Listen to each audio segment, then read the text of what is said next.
জয় জগন্নাথ। তো দেখো, এই যে সুজিটা লাল লাল করে ভাজা হয়ে গেছে। এবার জল দিয়ে সুন্দর করে সুজিটা করে নেব চ্যাগরি পাউডার দিয়ে। আমি জগন্নাথ দেবের একটা বাণী তোমাদের শোনাচ্ছি পড়ে। জগন্নাথ দেব বলেছেন, সব কিছু তোমার ইচ্ছা মতো হবে না, কিন্তু যা হবে তা তোমার মঙ্গলের জন্যই হবে। বিশ্বাস হারিও না, ধৈর্য ছেড়ো না। অন্ধকারের পর যেমন সূর্য ওঠে,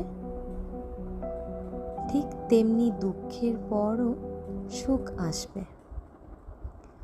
আমার নাম স্মরণ করো, তোমার পথ আমি আলোকিত করব। জয় জগন্নাথ।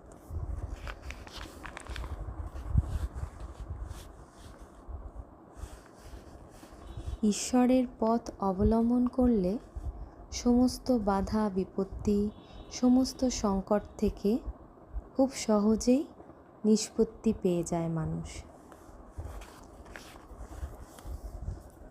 তাই আমাদের সকলের উচিত ভগবানের পথ অবলম্বন করে চলা।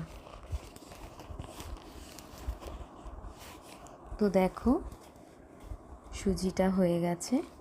এবার চলে এসেছি ঠাকুর ঘরে। এই যে দেখো, আমার জগন্নাথ দেব সুন্দর করে ফুল টুল দিয়ে সাজিয়ে দিয়েছি।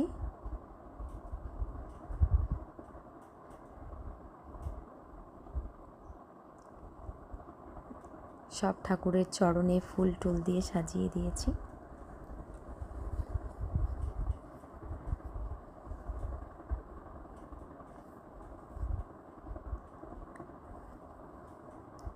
আমার ভ্লগ কেমন লাগছে তোমরা অবশ্যই কমেন্টে জানিও।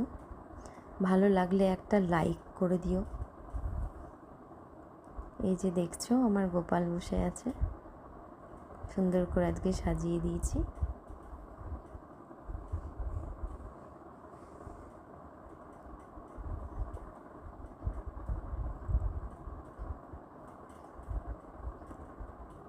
আমি নিজের হাতে কিছু বানিয়ে খাওয়াতে খুব ভালোবাসি, তাই আজকে সুজি করলাম। আচ্ছা, এর পরে দেখা হবে নেক্সট ব্লগে। টাটা।